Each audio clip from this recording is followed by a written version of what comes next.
Welcome to the yard where faith and sports collide. I'm your host, Marcus Preciado. Thank you so much for joining us today. We're going to have a great day here in the yard. Of course, as always, we have our lovely and talented co-host, Jefferson Drexler. Say hi to the people in podcast land, Jefferson. Hey, podcast land. Great to be back, Marcus. I am so stoked for this week's show. We're going to have so much fun.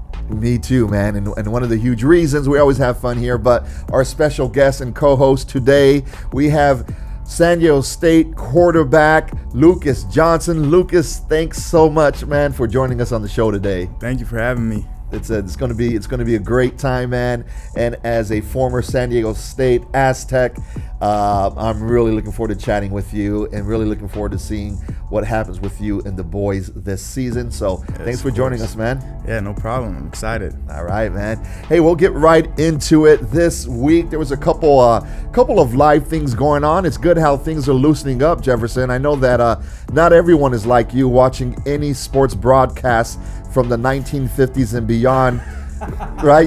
Anything that they're replaying, you're watching, right? Old anything. I am so starving for sports that I spent the better half of an evening watching the 1978 Major League Baseball All-Star Game and just like sucked in by it, man. I was like a 7-year-old boy all over again going, these are my heroes. So if you're excited about the 1978 All-Star Baseball Game, you really were excited about the match 2 happening this weekend. And before we get into that, I just want to say a couple of thank yous. I just want to say a huge thank you to Christian Podcast Central, one of our sponsors here, and they allow us to do this, and it's a great partnership. So check them out when you get a chance, as well as Jesus Daily. Jesus Daily is partnering with us to show our show every Saturday. So check them out on Facebook, Jesus Daily, getting a lot of viewership through them. So we appreciate that. Thank you so much. But Jefferson, I know that you were excited about the match 2 this weekend. And for those of you guys that didn't watch it, I know maybe you didn't watch too much of it. The match 2 was a charity match with some big hitting Hall of Famers. They had Tiger Woods joined Peyton Manning against Phil Mickelson and Tom Brady. And Jefferson, I know you were really excited about that match. Yeah, I was watching it from end to end. I actually set it up to record. I had to walk away for just a little bit, and there was no chance of me walking away from that. It was so entertaining. Just to see somebody like Tom Brady, Joe quarterback, Tommy Terrific, struggle like me on those first 7 holes. He's spraying it all over the course I'm going, man, I can golf just like Tom. So you related with Tom during that time, not because of his greatness though, but because of his weaknesses. Oh yeah. Right? I can be mediocre just like Tommy Terrific can. TB12 got nothing on mediocrity. Well, then how did your mediocre self feel when he was getting mocked by Charles Barkley and he hit that one shot that was just amazing? Did you relate with him then too? No, that's when my comparison ended. When he hit that chip shot from 150 out and just spun right into the hole, I was like, all right, you win. And then he had another putt too later on where it was like you could tell the determination that Tom had on in his mind that I'm going to make this putt no matter what. That's where championships are made. I did love, though, I think it was Eli Manning. He tweeted in at some point in the later, it was on the back 9. He says, well, this is typical Tom Brady, that he never shows up to the fourth quarter anyway. It was really cool. Lucas, I don't watch too much golf, but I do like greatness. And to see Tiger Woods and Phil Mickelson and Tom Brady along with Peyton Manning, it was just amazing. And as a quarterback, what are some of the things that allowed, in your opinion, those guys to achieve the greatness that they've achieved? Well, for them, I really feel like it starts with just their knowledge of the game and their IQ.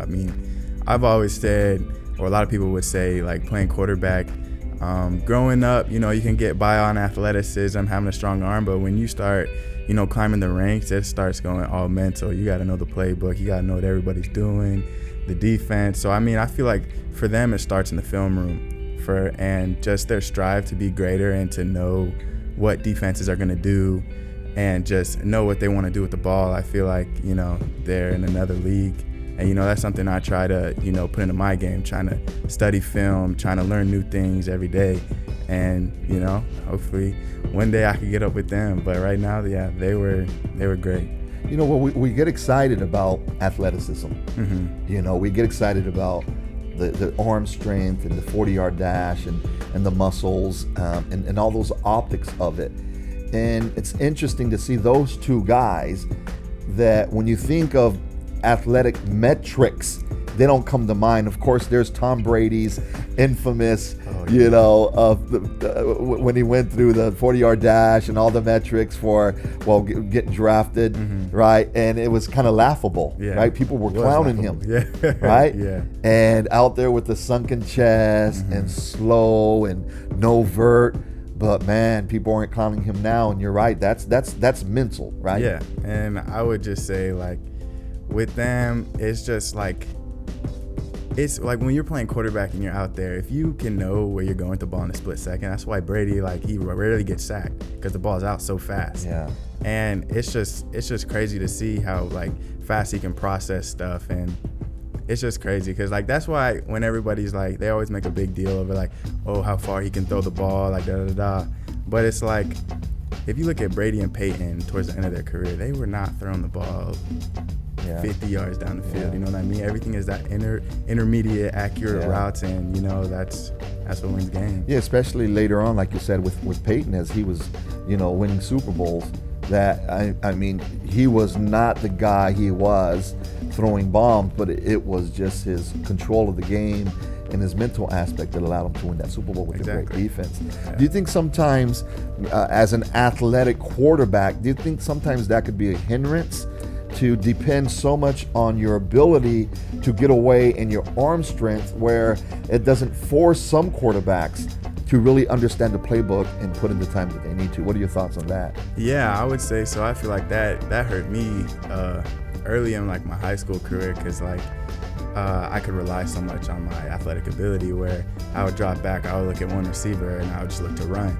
And, you know, that could hinder quarterbacks growing up, because when you get to the next level and the next, like, unless you got athletic ability like Lamar Jackson or some of these guys that can really get up and go, the talent at the next level, at linebacker, at D ends, like, they're just as fast as you. Yeah. So you got to really learn how to pick apart defenses from the pocket if you want to be a successful quarterback. Yeah, and I'm glad you said Lamar Jackson, because Jefferson and I love his game. We talk about him all the time, but Lamar Jackson isn't a standard.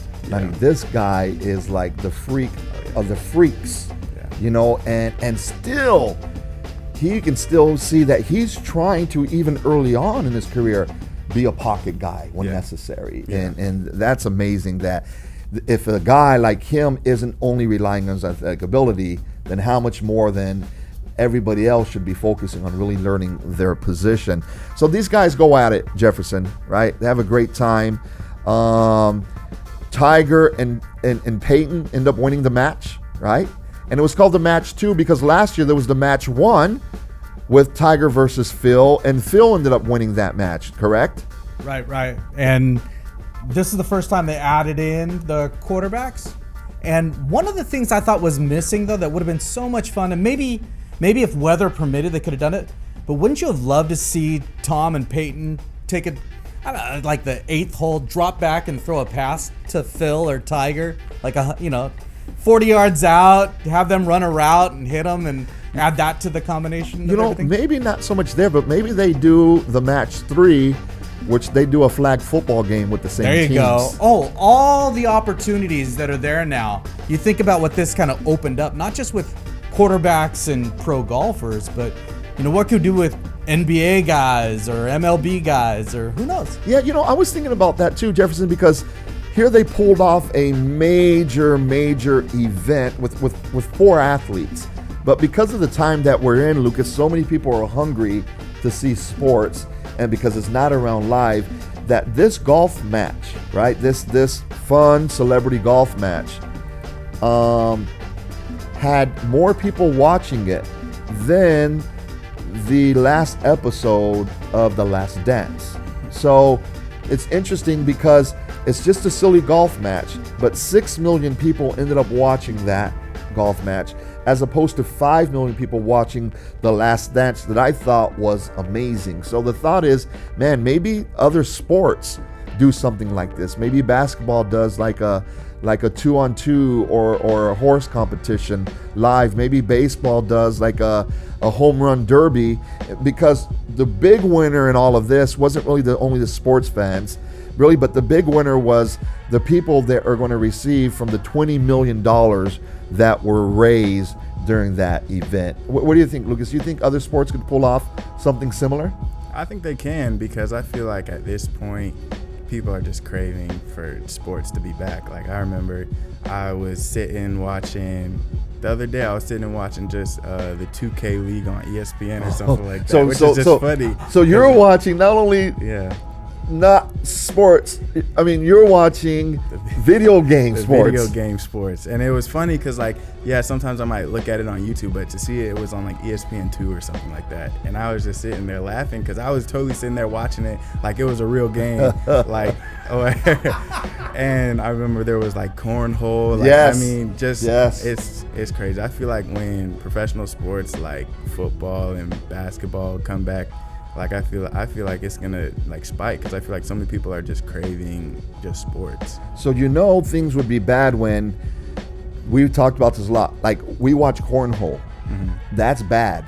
Yeah. I should not be watching pro cornhole, but I do. But it always starts off like this, Lucas. I start watching it and I start clowning them. Like, look at this nonsense on TV. Yeah. Who's gonna watch this? And then 30 minutes later, I'm still watching it and saying who's going to watch it. And the answer is me. I'm the one watching it. Yeah. But things would be bad, Jefferson, if they made a cornhole video game.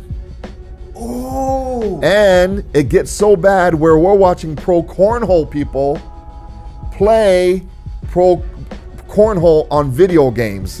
That's when things would be bad. I think that if this whole lockdown thing continues, you're about to make $1 million, man. Right, that's it. You heard it here first, guys. Cornhole video game coming your way, and we'll show it live. But they raised $20 million, Lucas, which is awesome for the COVID-19 first responders. And you mentioned something in there, Lucas, that I want to chat about next. You mentioned the hunger for sports, and you've been an athlete all of your life. And later on in this show, we're going to talk about, your prowess as a high school dominant athlete, in your trip going to Georgia Tech, playing there, and now coming back to San Diego State with 2 years of eligibility left, and how excited you are, your family, me, and the San Diego community is, because there's such a hunger for sports, right? And pro sports right now, I believe, even though people may not go back to watch them as they did, I believe this, Lucas, that when pro sports come back, they're going to be better off after COVID-19 than they were before, because even if people aren't going there, people are going to be watching. And as we know, sports generates money through advertisement. Mm-hmm. It doesn't really generate its money through butts and seats and concessions. What are your thoughts on that take?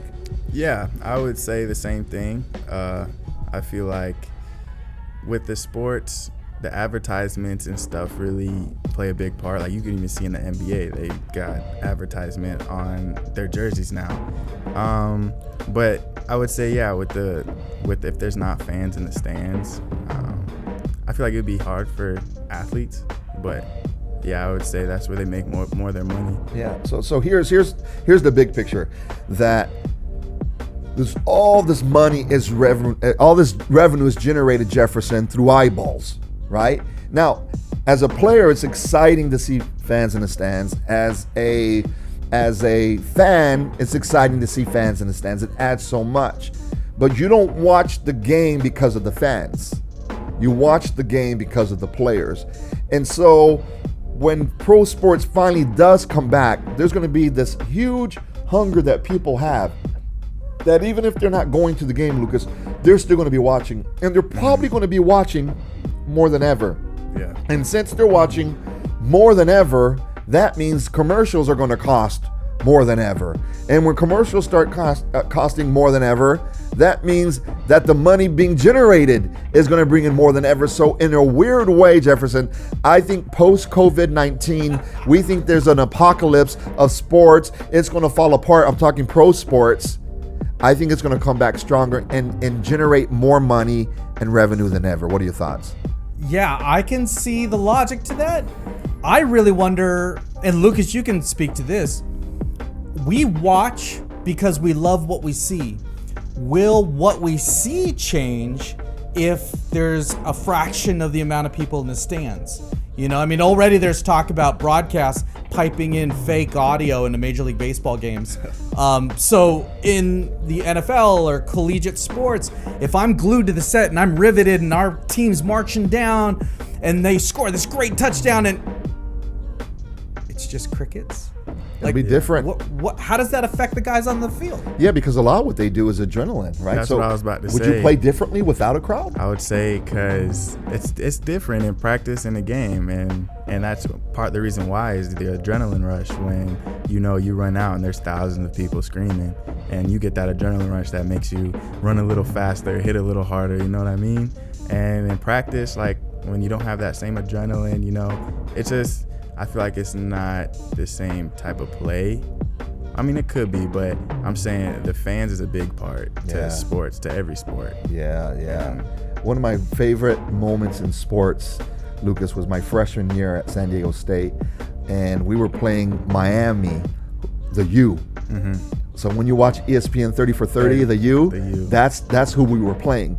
They were number one in the nation at the time, defending national champions, and I get to play them as a freshman at Qualcomm, at Jack Murphy, freshman. And there's about, 60,000 people there. And I felt like Superman. I'm saying. Right? Because you look out, there's 60,000 people, and certainly I know it affected my play. I know the adrenaline that shot through me, I felt invincible. And that adrenaline wouldn't have been there without the crowd. But my contention isn't that the play is going to be better. Remember what I'm saying? I'm saying the revenues will be higher because people are watching. But I do have a solution. So all you sports executives that are watching me now, right, which I know you guys are watching, all the NBA, NFL, Major League, they all tune into the show because they want to know what's up with the yard, right? So listen up. Here's your solution. Get all the people who are tested positive for COVID-19 and let them be your fans. You see what I'm saying? Here's your positive test and your game tickets. Absolutely. Congratulations. Absolutely. Listen. I know it's crazy, but it can work, guys. Right? Just don't let them touch the field and let them, because look, they ain't tripping. They already got the COVID. There's no social distancing, right? God. And only hire people in concessions that had COVID-19 too. Now they got some jobs, right? Right? Now they get some free refills on some sodas and hot dogs, and nobody's tripping getting COVID-19 because everybody's got it. Now we got a full stand. They're excited. They got free tickets. There's people there. Executives, you heard it here first. Bring in the COVID-19 people to fill in the stands, and we can have a live audience. Right there. You see that? That's what happens here on the show. Magic. All right. So we'll see. We'll see what happens. But I know that NASCAR is coming around now. Golf's turning around now. We saw a couple of weeks ago UFC, right? Pulled it off. And it's really nice to see sports getting back in the mix. And we'll see how adversely affected the pro sports are. But that leads us now to the NCAA, which is a different monster, right? Because with pros, you're dealing with grown men and women who are making their own decisions for their health, right? And NCAA, you still have parents to deal with, right? Like me, not wanting my son to be put in a precarious health situation. So, and every state is different. Yeah. And I know recently the NCAA said, all right, June 1st, Jefferson, June 1st, athletes can start to go back and practice. But one thing is NCAA saying you can do that, and another thing is your state or your program saying. You gave a little analogy what it was like. What was that you told me? Yeah, I looked at that ruling and it's like, oh, that's real nice, NCAA, but that's kind of like me telling my kids, hey, boys, you can have whatever you want to eat for dinner. I'm good. Now, mom's going to make the decision. Yeah, and mom's cooking broccoli. That's right. I can say Cinnamon Toast Crunch, have at it. But when mom says, no, you're eating broccoli and you're not eating until 7 o'clock, well, that's the rule. Yeah, but you know what? I like that. The fact that NCAA aren't the ones creating the barriers. And frankly, we've talked about this a lot. Lucas, NCAA's got some problems with optics right now anyways. And so now to look like the bad guy even more through this, I think would really hurt them. And for them to say, hey, you guys can go back. You guys are welcome to. But now each school, each conference, each state is handling it differently. So it'll be interesting to see what happens and how they respond, because I know some of the ACC teams, right, are meeting and going to take advantage of this sooner than later. And some of the West Coast teams, right, San Diego State, Stanford, all the schools on the West Coast are handling it on a different timeline. What are your thoughts on that? Well, I mean, it's always going to be health first for the athletes. But I think, because some other schools are starting June 1st, but California, I mean, we're shooting for July. So, I mean, some teams are going to have a leg up, or at least they think. But, I think when it's a really tricky situation, like to find out like the balance between, the health and, when is actually like, okay, maybe we're babying it a little too much. But, I think, they're going to come up with, a solution for, the problem. Yeah. And I think that everybody wants a season. Yeah. Right? I think let's start off with that. I think the school wants a season, the kids want a season. And not only, we know money is a big factor in this. We know money is a big driver. Yeah, of course. And everybody knows that. But I think just morale-wise, too, I know the schools know what value the big programs bring. And, of course, we know they bring in tons of revenue. But beyond that, right, it sets the tone for the school, right? Yeah, how good your team's doing, right? Repping the gear. Yeah. And I know morale-wise they want it, too. And so I think they're going to figure it out. And I think we're going to have NCAA sports this year. Yeah. It may be modified, right? But I think we're going to have it, and I'm thrilled about that. Let's get into a little bit about your story here, Lucas, and stay tuned, guys. So as soon as we come back, we're going to talk about Lucas Johnson, his story, how faith and sports have collided in his world. So stay tuned. Welcome back to the yard where faith and sports collide. We're with our guest today, Lucas Johnson, the quarterback for San Diego State. Personally, once again, as you guys know and follow the show, I'm thrilled. I'm a former Aztec from back in the days when you didn't have to be good to play college football. So now you actually have to be good to play college football. And we've got Lucas Johnson here. Lucas, thanks again, man. It's great having you on the show. Yeah, it's awesome.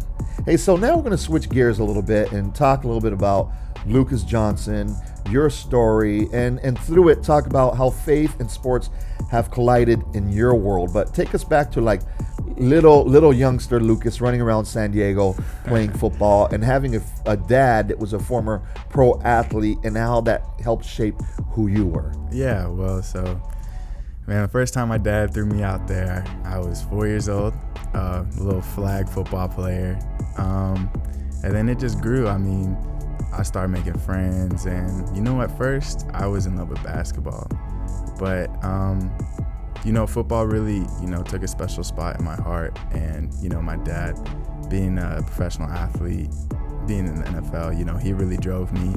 And really, a lot of people don't know, but I mean, growing up, when I was trying to push to be the best. It was trying to catch my sister, because my sister was a 7-time CIF champion in high school, was a All-American. What Arizona high school did she go to? Mount Carmel. Okay. Wow. She was a softball and basketball player.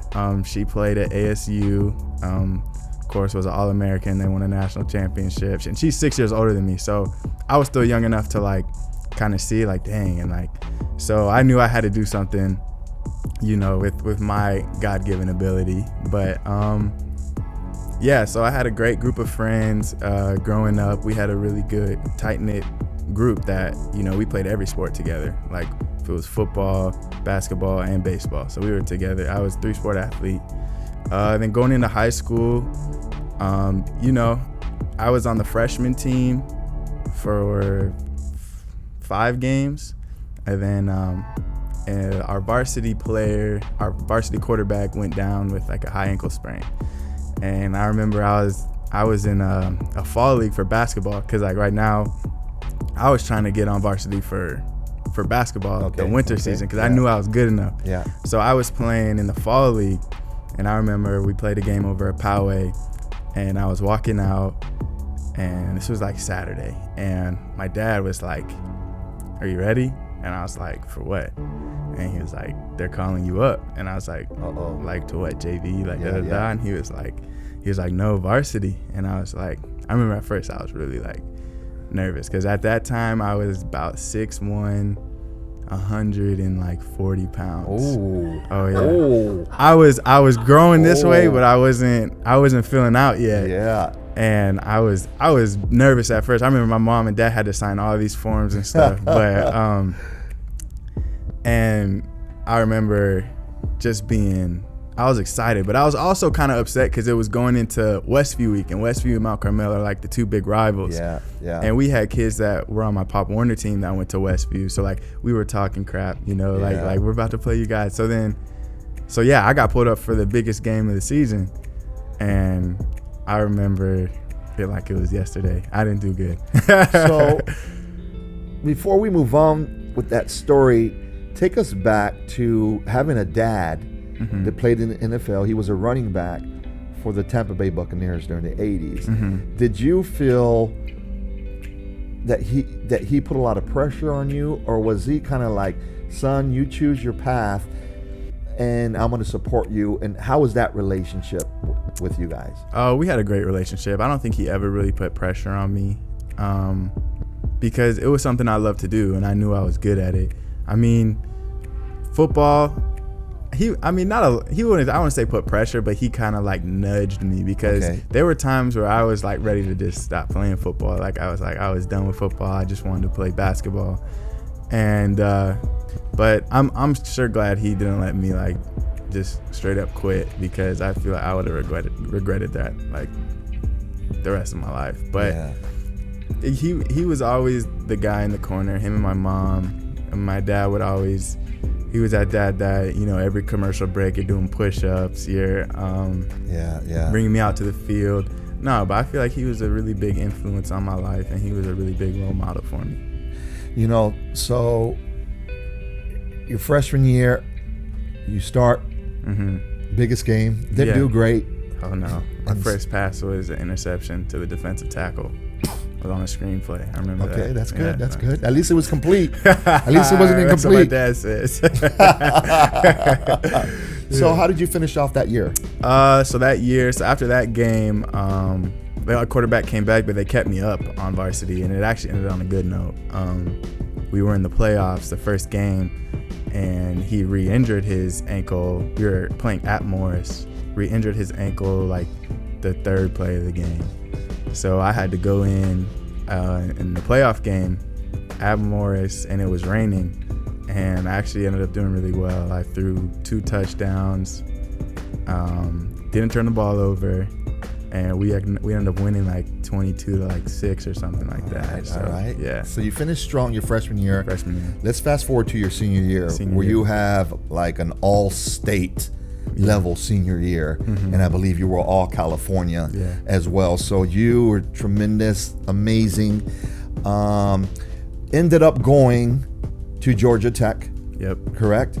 And I'm sure you going there, we were talking about this earlier, you know, you're the man, athletic, and you get there, and how did your expectations of what was going to happen, how did that compare to the reality of your first several years at Georgia Tech? Well, I think every high school kid that ends up going to college and playing ball realizes quick that, you know, you're not, you know, the man or the person you thought you were, because everybody in college was the best on their team, the best in their region. So, I mean, you know, I went in thinking, you know, I was going to do this and do that, but, you know, it just wasn't in God's plan that I was going to shine there, you know what I mean? And I went there, and, you know, it was a struggle for me being away from home and, you know, coping to just life on my own, I would say.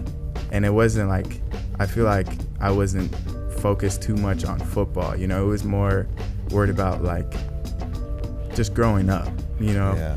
And I feel like that's a large reason why I ended up going out there, because I felt like I needed to grow up. I felt like I wanted to get out, and I wanted to prove to myself that I could like live out there.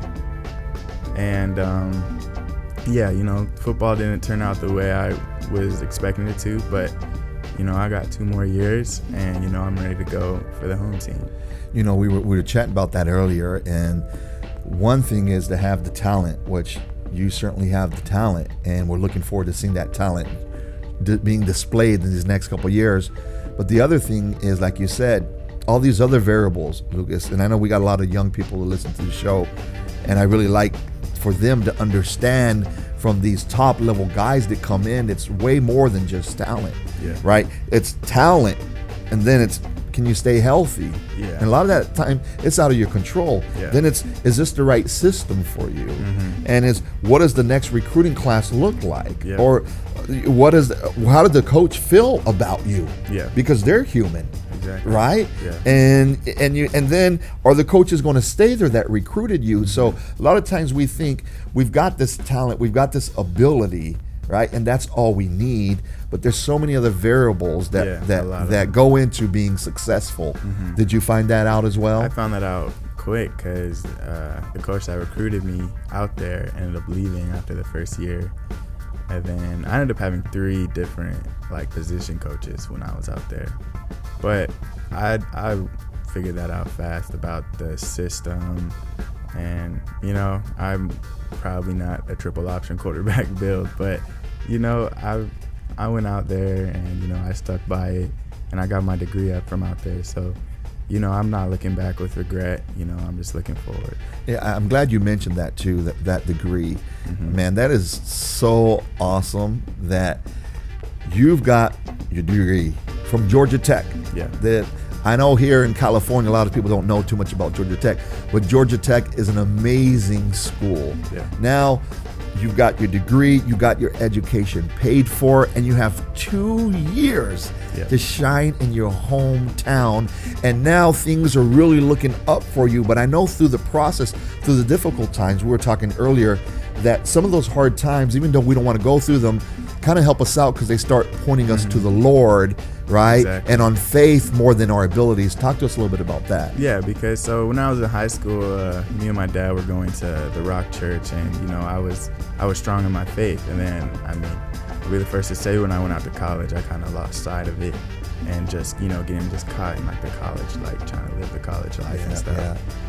And I remember when I got hurt, and I had a season-ending injury, it was just tough. And I remember just being in my room, just like breaking down, like just like, this isn't what I thought it was gonna be, like, and I was just hurting, like, you know, and that really pushed me right back on the right track and to walking with the Lord. And I remember I came home the next time and I got baptized again by my cousin Ryan. Yeah. And you know, it does take, sometimes you get humbled, you know. I thought I was all that, and I was, you know, trying to do things on my own, but sometimes, you know, you need a little help. Yeah, and it's so true. And thank God you found that out early, you know, to depend on the Lord.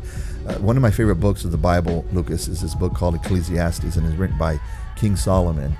And I identify a lot with it because your story is similar to my story, playing college football, getting caught up in the hype, putting God second, third, or fourth even sometimes, and kind of being a good guy, but God wasn't my priority, and learning some hard lessons through it. But I love Ecclesiastes, Solomon, who's the wisest man ever that lived.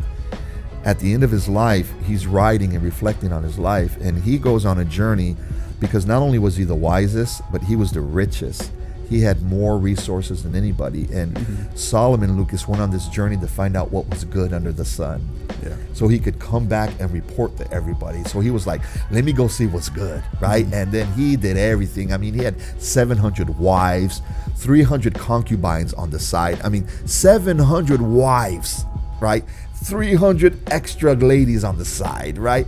And he had riches beyond riches. He had wine beyond wine, and he had every great experience that a man could hope for. And at the end of his life, this is what he's reported back, and he found out what's good, which is very interesting. He reported back what was good to figure out, after everything I've experienced in my life, here's what I figured out. You ready for this? Fear God and keep his commandments. That's it. Yeah. Something you learned in Sunday school. Yeah. Something my parents told me. Something so simple. Fear God and keep his commandments. And so cool that at a young age now, at an opportunity really to have a platform that can just thrust you into just amazing opportunities, whether it's NFL, whether it's a master's, whatever. But you've learned that lesson now, and I'm super encouraged for you. But let's shift back to a little bit now, where these next 2 years, seasons for San Diego State, what are some of the things that are exciting you as a young man?